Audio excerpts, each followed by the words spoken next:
Student start करते हैं next. और हम इसमें रेशियल जो डिस्क्रिमिनेशन या जेनोसाइड हुआ, रेशियल जेनोसाइड इन जर्मनी में, उसके बारे में हम पढ़ रहे थे कि हिटलर और जो दूसरे नाजी थे, हिटलर के सपोर्ट, उन्होंने किस तरह से लोगों को मौत के घाट उतारा, किसके नाम पर, कि इनकी नस्ल जो है वो ख़राब है। और जो जर्मनी है वो एक अच्छी नस्ल का देश रहा है हमेशा से। वो तभी अपनी डिग्निटी और दूसरे देशों पर रूल कर सकेगा जब वो अच्छी नस्ल के उसमें जो मिक्स हो गई है बुरी छोटी नस्लें, वो ख़त्म हो जाएंगी और अच्छी नस्ल के लोग यहाँ पैदा होंगे। तो इस तरह से जेनोसाइड किया लोगों का, ठीक है। और उसमें हम पढ़ रहे थे रेशियल यूटोपिया कि किस तरह से जो हिटलर और नाजी हैं उनको लग रहा था कि दूसरी जो कम्युनिटी के लोग हैं वो आर्यन नस्ल के नहीं हैं, ठीक है। We should bear in mind that Darwin never advocate human intervention, what he thoughts was a purely natural process of selection.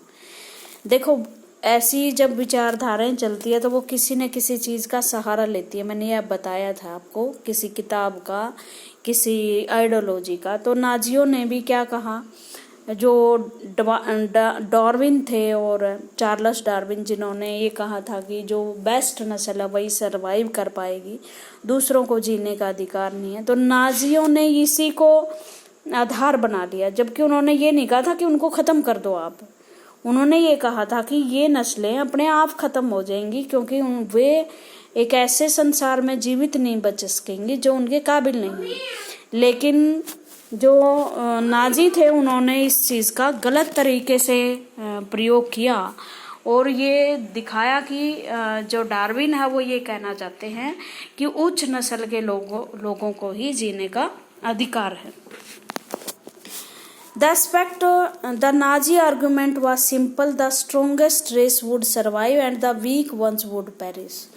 जो स्ट्रोंगर रेस है, नस्ल है, वो जीवित रहनी चाहिए और जो वीक है उनको ख़त्म हो जाना चाहिए। तो उन्होंने कहा the Aryan race was the finest, और आर्यों की रेस सबसे, आर्यन नस्ल आपको भी पता है इंडिया में भी आर्य हैं, तो वो फाइनेस्ट है। He had to retain its purity, और इनको अपनी प्योरिटी उनको दोबारा से रिटेन करनी पड़ेगी। Because stronger and dominate the world, क्योंकि जब ये ताकतवर होंगे तभी ये सारे संसार पर डोमिनेट कर पाएंगे। The other aspect of Hitler ideology related to the geopolitic concept of Lebensraum. Geopolitics मैंने उस पहले वीडियो में भी बताया था कि किस तरह से आपकी ज्योग्राफी जो है वो प्रभावित करती है। और इसके एक इकोनॉमिस्ट थे इस हिटलर के, तो उन्होंने कहा था कि जो जर्मनी है उसको अपना जैसे ज़्यादा से ज़्यादा रिसोर्सेज बढ़ाने चाहिए, और रिसोर्सेज बढ़ाने के लिए उसको दूसरों की टेरिटरी पर कब्जा करना चाहिए, दूसरे देशों पर टेरिटरी पर कब्जा करना चाहिए, अपनी टेरिटरी को एक्सपेंड करना चाहिए, और अपनी जो नस्लें हैं वो जगह जगह पर सेटल की जानी चाहिए।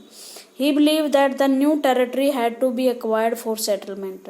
बसने के लिए नई नई टेरिटरी एक्वायर की जानी चाहिए। This would enhance the area of mother country, जिससे हमारी मातृभूमि का एरिया बढ़ जाएगा।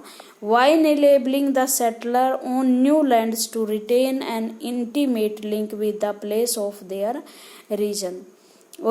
It would also enhance the material resources. एक तो अपनी मातृभूमि के लिए डिग्निटी बढ़ेगी, दूसरे रिसोर्सेज बढ़ेगा, और तीसरी जर्मनी की पावर बढ़ जाएगी। इसलिए उन्होंने दूसरे देशों पर हमले भी किए। फिर जैसे पोलैंड को उन्होंने एक्वायर किया।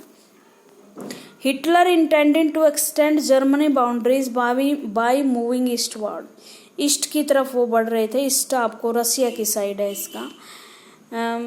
To concentrate all German geographical टू इन वन प्लेस, ताकि सभी जर्मन को वो एक ही जगह पर क्या कर सकें, सेटल कर सकें। Poland become the laboratory for this experiment, और इस बड़े एक्सपेरिमेंट किए उन्होंने, और पोलैंड को सबसे पहले उन्होंने एक्सपेरिमेंट के लिए एक्वायर कर लिया। अब बहुत सारे देश हैं वो जर्मनी तुष्टिकरण की नीति अपनाए हुए थे, जर्मनी को कोई रोक नहीं रहा था। और ये भ्रम होता है जब मुसीबत आती है तो ये चीज़ें अट्रैक्ट करती हैं आदमी को कि मुझे कोई रोक नहीं रहा और मैं बढ़ सकता हूँ, जबकि एक बड़ा विनाश उनके लिए खड़ा होता है सामने। इस्टेब्लिशमेंट ऑफ रेशियल स्टेट, और इस तरह से एक नस्ल की स्टेट उन्होंने कैसे इस्टेब्लिश की। Once in power the Nazi quickly began to implement their dreams of creating an exclusive racial community of pure German by physically eliminating all those who were seen as undesirable। एक बार वो power में आ गए, 1936 के पास उन्हें power मिल गई, तो जो ideas उनके थे कि प्योर नस्ल है, जर्मन श्रेष्ठ है और जर्मनी को सारे वर्ल्ड पे कब्जा करना चाहिए, स्ट्रोंगेस्ट है, तो उन्होंने अपनी आइडियोलॉजी इम्प्लीमेंट करना शुरू कर दिया।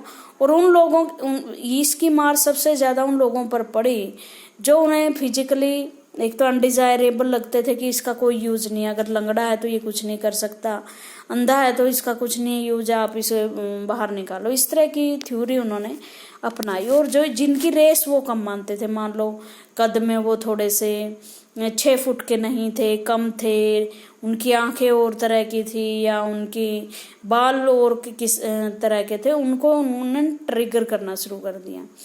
नॉर्डिक जर्मन आर्यंस वो लोग होते हैं, one branch of those classified as Aryan, वो लोग जो आर्यन मानते अपने आप को। They lived in the north European countries and had German और रिलेटेड ओरिजिन, जिनकी जर्मन ओरिजिन है, जो जर्मनी में ही पैदा हुए हैं।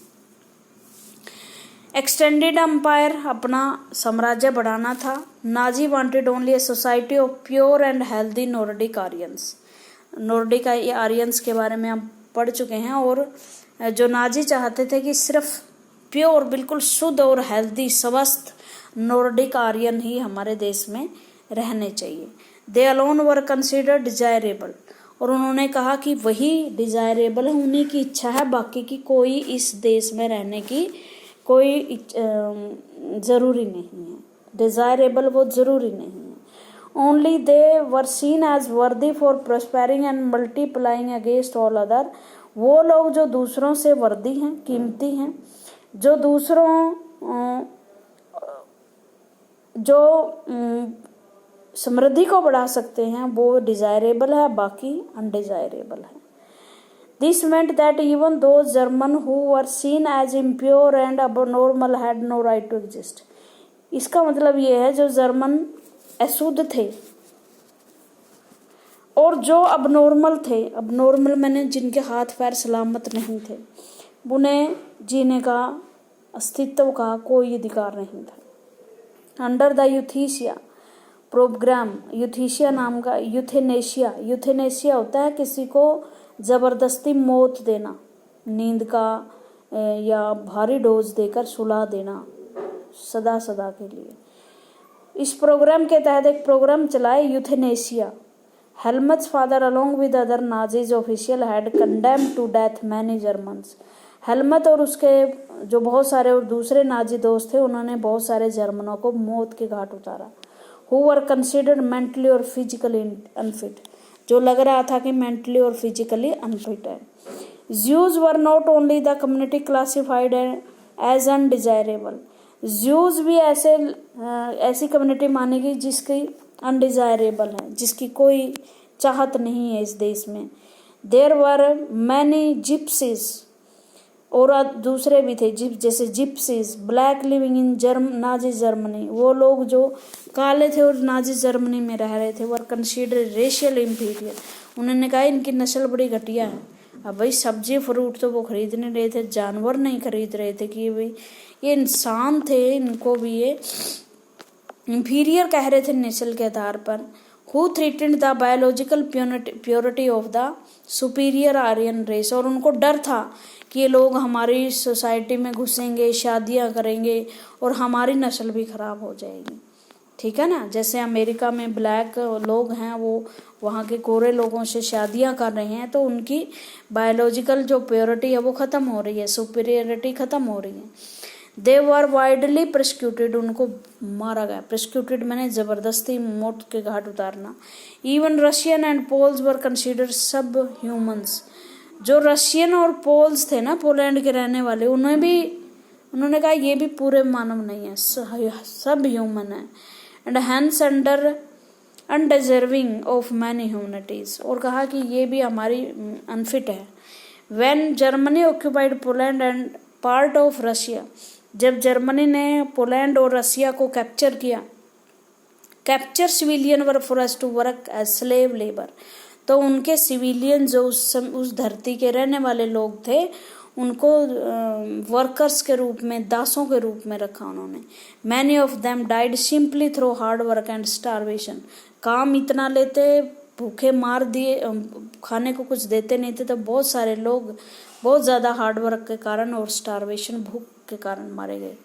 पता नहीं किस तरह का आदमी था, पढ़ाते हुए भी अजीब सा फील हो रहा है कि कोई इतना भी क्रूर हो सकता है, लेकिन इस व्यक्ति ने देखो किया।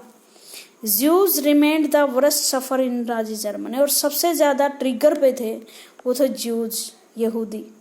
नाजी हेटेड ऑफ द जूज, जो नाजी लोग थे वो जूज से घृणा करते थे, उनको लगा कि ये सूदखोर महाजन हैं, जैसे हमारी सोसाइटी में बनिया जैसा माना जाता है कि वो पैसे देता है, ब्याज बढ़ाता है, ऐसे पहले होती थी ये चीज़ें। Had a precursor in traditional Christian hostility toward Jews, और इस तरह से जो क्योंकि वो लगता था कि जो हमारी क्रिश्चियनिटी है उसको हानि पहुंचाई है जीव्स ने। They had seen stereotype as killer of Christ as user, और उन्हें लगा कि ये शोषक है, चूसने वाले हैं, शुद्धखोर हैं। Until medieval time Jews were barred from owning land, ये हम पढ़ चुके हैं कि उनको लैंड नहीं मिलती थी, वो लैंड जो है वो जर्मन्स के पास थी, क्रिश्चियंस के पास थी, लेकिन जूस के पास लैंड नहीं थी। वो लोगों से गिरवी कुछ भी रखवा के पैसे लेते थे, ट्रेडर्स थे, व्यापारी थे, पैसे उन पे बहुत ज़्यादा थे। They survived mainly through trades and money lending, क्योंकि वो पैसे, वो ट्रेड और मनी लैंडिंग से, व्यापार से और पैसे उधार देकर जीवित थे। दे लिव्ड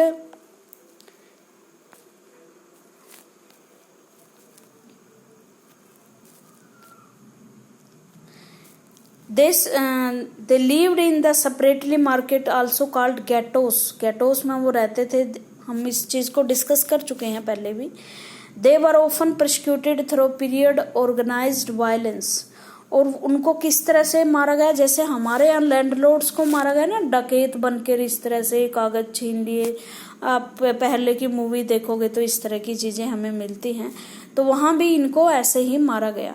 और Hitler hated of Jew was based on pseudo scientific theories of race, लेकिन वो हिटलर जो है वो रेस की वजह से, कि इनकी रेस हमारे आर्यन नहीं है, और इस वजह से इनको इस चीज़ में वो प्रॉब्लम मानते थे कि जो प्योरिटी मैं लाना चाहता हूँ वो अगर ज्यूज यहाँ रहेंगे तो वो प्योरिटी आएगी नहीं, और इसको इसलिए ख़त्म करना है। तो 1933 से लेकर 38 तक इसी तरह की चीज़ें वहाँ चलती रही, रेशियल यूटोपिया चलता रहा, और बहुत सारे लोगों को मौत की घाट उतारा गया। ये एक मशीन है, देखो, जहाँ पर ये देखो गैस चैम्बर हैं ये। This is one of the fight cars with the deport due to death chambers. इन कारों में भर दिया जाता, जहरीली गैस छोड़ दी जाती और मारने के लिए। पता नहीं क्या क्या चीज़ें हिस्ट्री में हुई हैं, लेकिन ये गलतियाँ सीखने के लिए बहुत ज़रूरी है। Cattle in the other part called the general government the destinations of all undesirable of empire, और इस तरह से जर्मनी में जितने भी अनडिजायरेबल थे सबको मौत के घाट उतारा गया।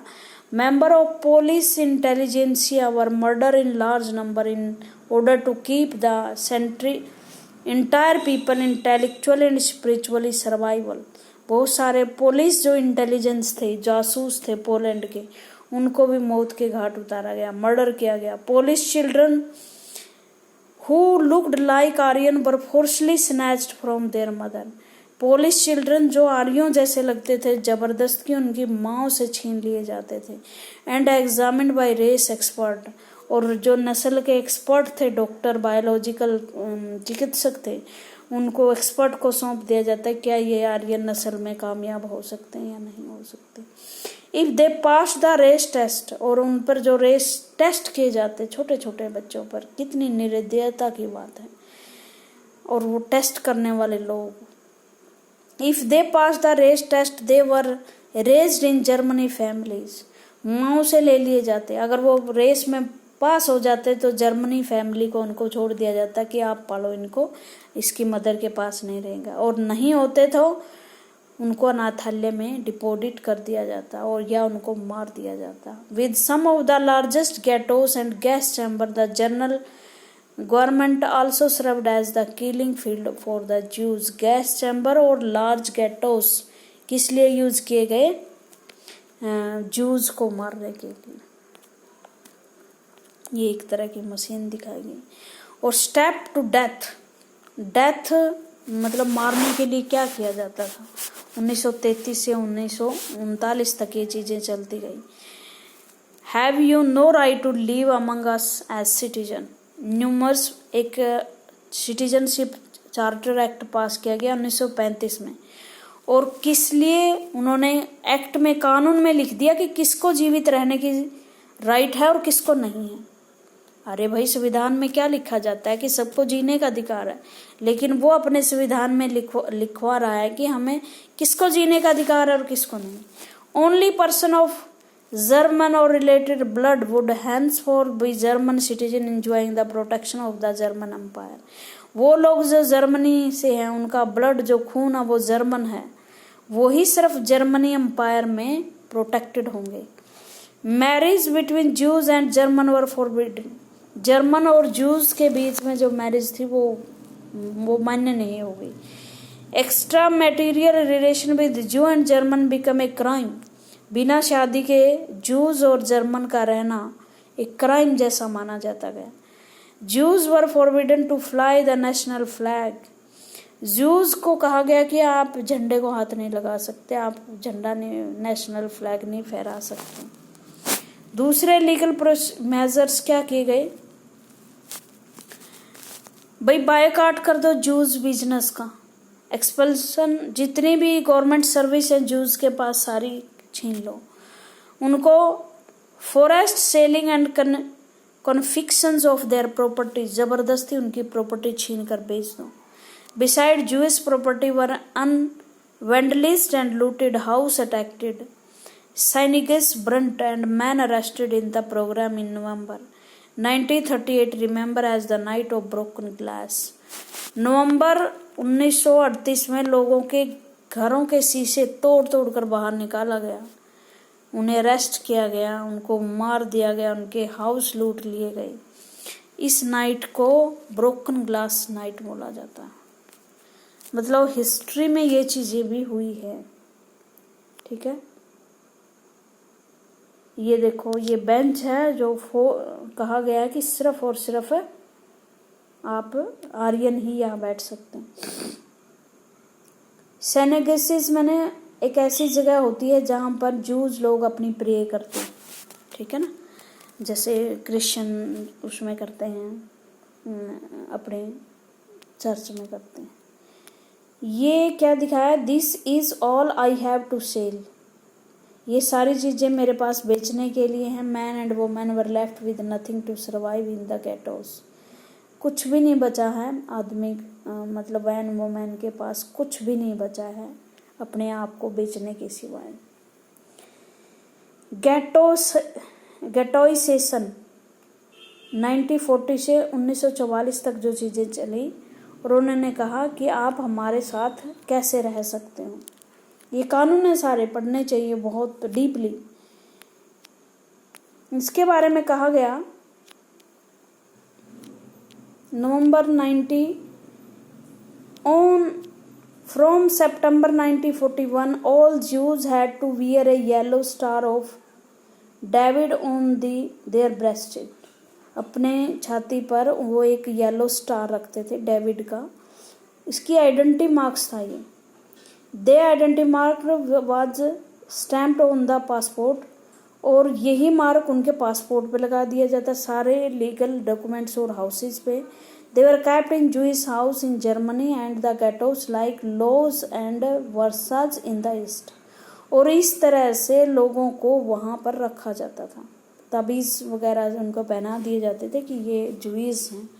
और इनके साथ है अब हमें कोई संबंध नहीं रखने, ये गेटोस में रखेंगे।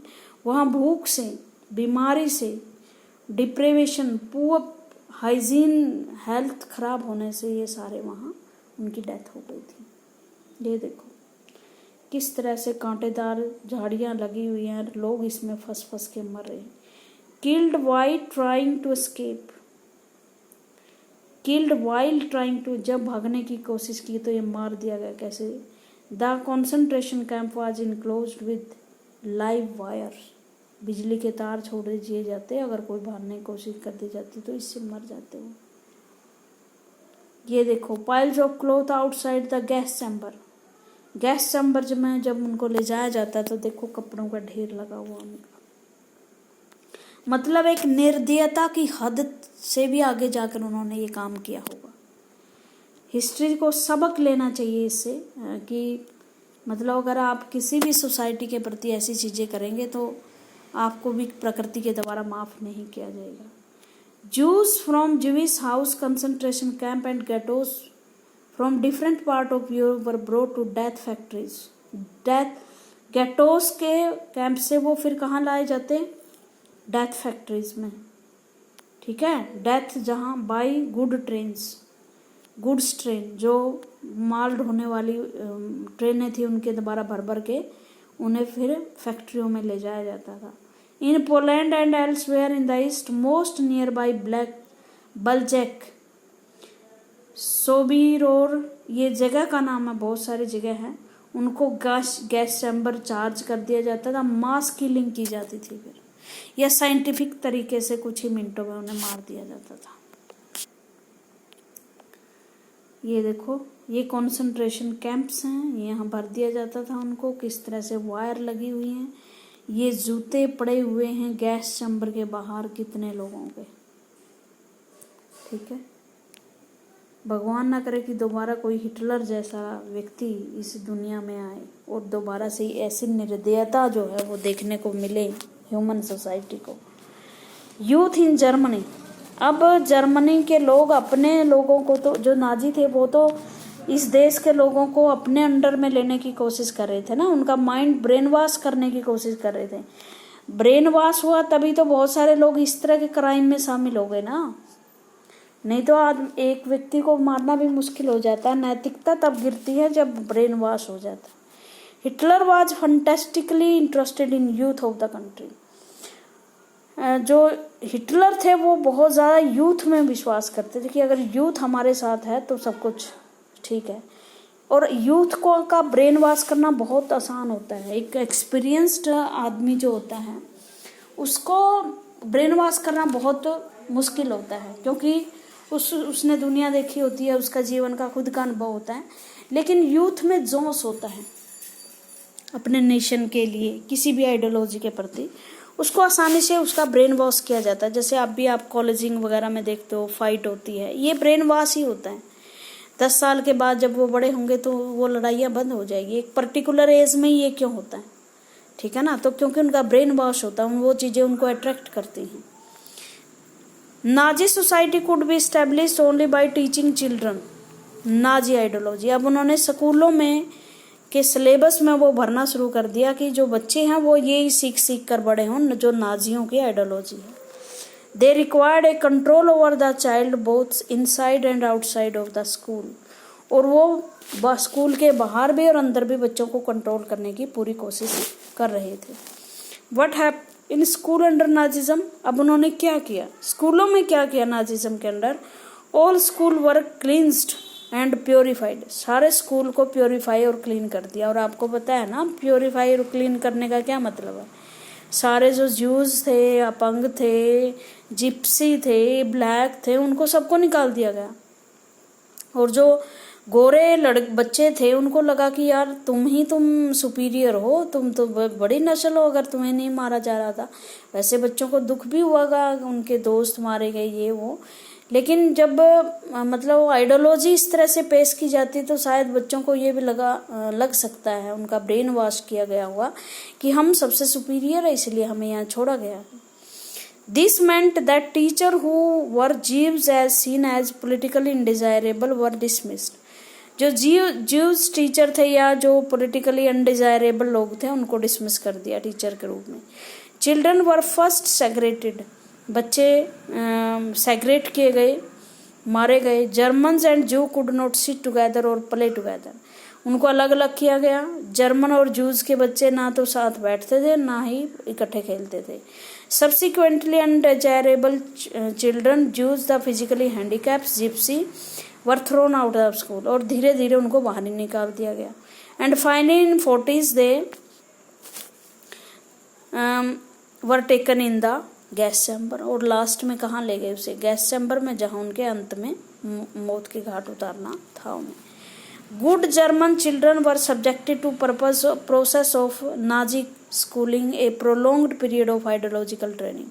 अब जो गुड जर्मन अच्छे बच्चे थे वो जर्मनी स्कूलों में रह गए, उनकी ट्रेनिंग आइडियोलॉजिकली, दिमागी रूप से उनकी ट्रेनिंग शुरू हो गई। School text book were written, जो टेक्स्ट बुक थी वो दोबारा लिखवाई गई। रेशियल साइंस को इंट्रोड्यूस किया गया, नाजी की आइडियोलॉजी को इंट्रोड्यूस किया, जो नाजियों की रेशियल पॉलिसी थी उसको इंट्रोड्यूस किया गया, और उनको इस तरह से पढ़ाया गया कि ये रेशियल जो चीज़ है ये बहुत अच्छी है। जैसे हम स्कूल में क्या पढ़ाते हैं आपको, क्या अच्छा और क्या बुरा, तो उसको इस तरह से पेश किया गया कि ये बहुत अच्छी चीज़ है। स्टीरियोटाइप अबाउट ज्यूज के बारे में जो गलत धारणाएं थी वो पॉपुलराइज्ड, उनको पॉपुलर किया गया among the math classes. Children were taught to be loyal and submissive, hate Jews and worship Hitler, बच्चों को सिखाया गया कि अपने राज्य के प्रति लॉयल रहो, वफादार रहो, ज्यूज से घृणा करो और हिटलर की पूजा करो। Even the function of the sports was to nature a spirit of violence and aggression among children, जब भी कोई स्पोर्ट्स का भी फंक्शन होता है तो बच्चे वायलेंट हो जाते कि जो ज्यूज और ये साथ में तुम्हें भाग रहे इनको मार दो। Hitler believe that the boxing could, और बॉक्सिंग जब करते बच्चे तो अगर सामने ज्यूज या कोई जिप्सी होता तो बच्चों को कह दिया जाता कि आप इसको मार सकते हो, मतलब खेल भावना भी इस तरह से सिखाई गई। आज के लिए इतना ही। Thank you very much.